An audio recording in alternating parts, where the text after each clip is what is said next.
Hello guys, and welcome back to the channel. So now guys, anytime and every time you switch on the computer, the only voice you hear is the voice of this guy screaming and shouting all manners of invectives and abuse at any and everybody. Efule fule fule, unzobu unzobu, and all that. It never stops.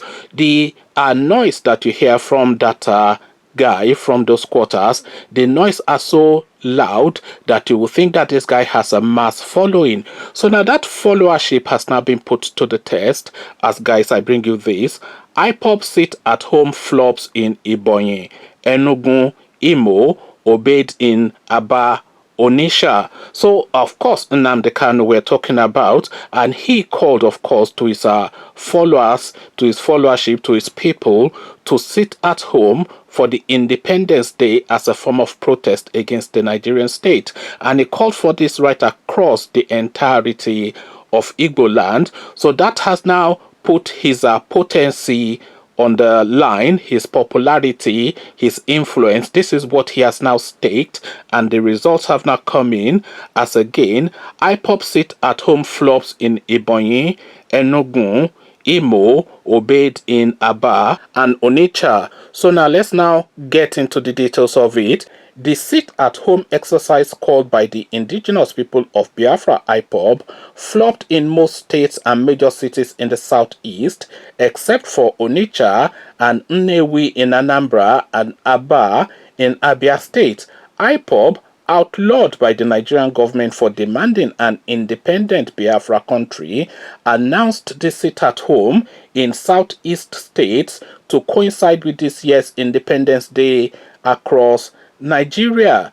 The group, which has repeatedly said it is non-violent and wants a referendum to achieve its aims, has been described as a terrorist organization by the Nigerian government. Its leader, Nnamdi Kanu, jumped bail during his treason trial and is currently abroad. So now we get into the details of how this actually played out in the southeast. So Ebonyi, Imo, Enugu ignore orders. So these are the states now that completely just disregarded Nnamdi Kanu and what he called for. So Ebonyi, Imo, Enugu ignore order. It was business as usual in Abakaliki, capital of Ebonyi State, as residents went about their normal business activities. Also, vehicles moved in and out of the state as usual. Commercial activities were in full flow. No one was seen on the street or around residential areas coercing anyone to sit at home during the public holiday in the state.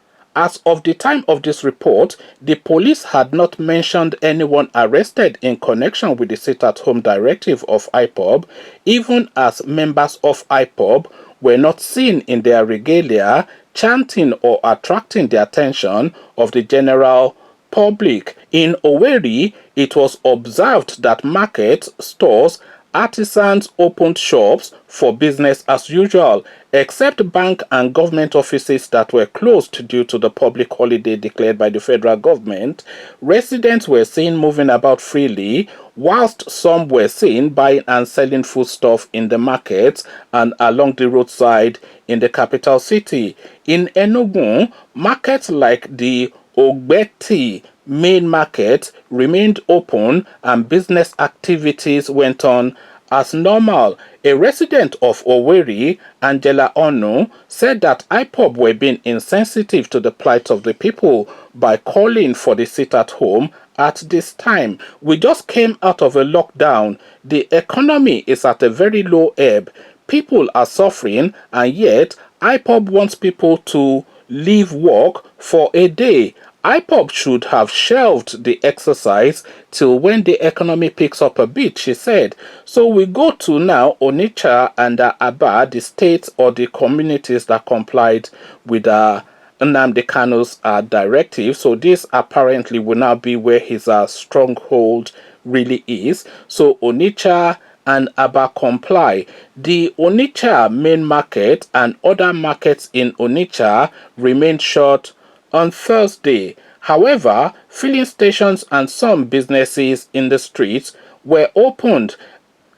A resident, Godfrey Ndubisi, who manages a filling station in the city, said he opened for business as usual. He, however, said that the closure of the markets affected his business.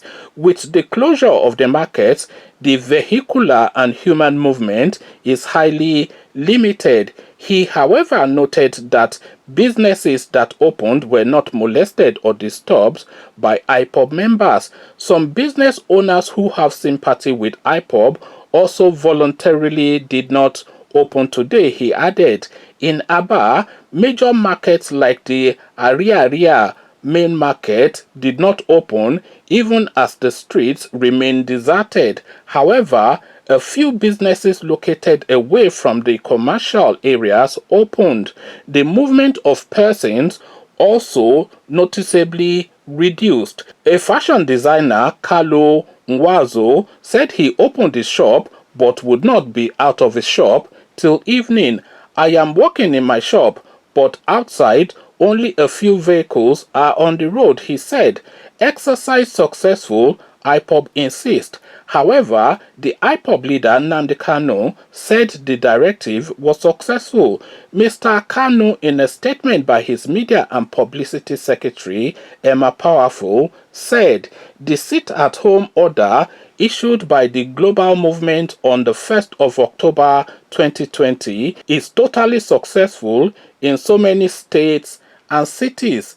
He claimed that all states in the southeast and south-south complied with the order.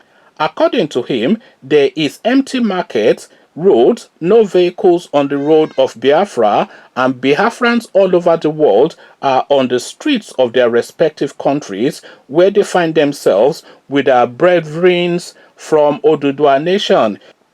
He said that the compliance with this order is to showcase our readiness for the speedy coming of Biafra freedom and independence. We thank our people in South Africa, USA, Canada, Britain, France, Japan, Germany, Indonesia, Australia, and other countries of the world for their resoluteness declared to the world over that we are no longer interested in Nigeria.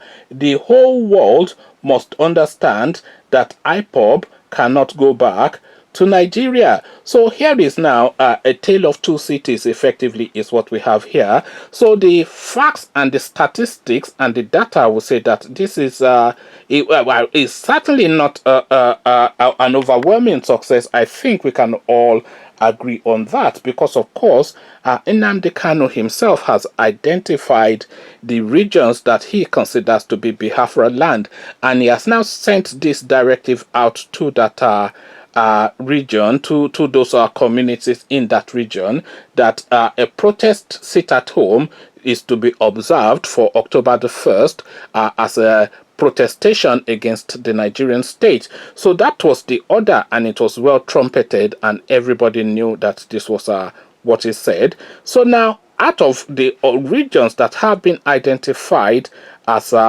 Biafra land, according to Nnamdi Kanu, Ebonyi, Enugu, and Imo completely disregarded his order. So, I mean, the epicenter of Igbo land, of course, is always Imo State, because you think Igbo, you think Enugu. So that is really the marquee, the key test of it. So if Ebonyi, Enugu, and Imo, and Onitsha, and all this sort of, well, Onitsha complied, but if Ebonyi, Enugu, and Imo, if they don't comply, then really there's still more work to be done, is really all I can say to the Nnamdi Kanu movement. So he only had Aba and Onitsha, so I'm not quite sure where Nnamdi Kanu comes from, but I suspect he might well come from one of those two cities. So if he has only Aba and Onitsha, and even in those places the success was qualified,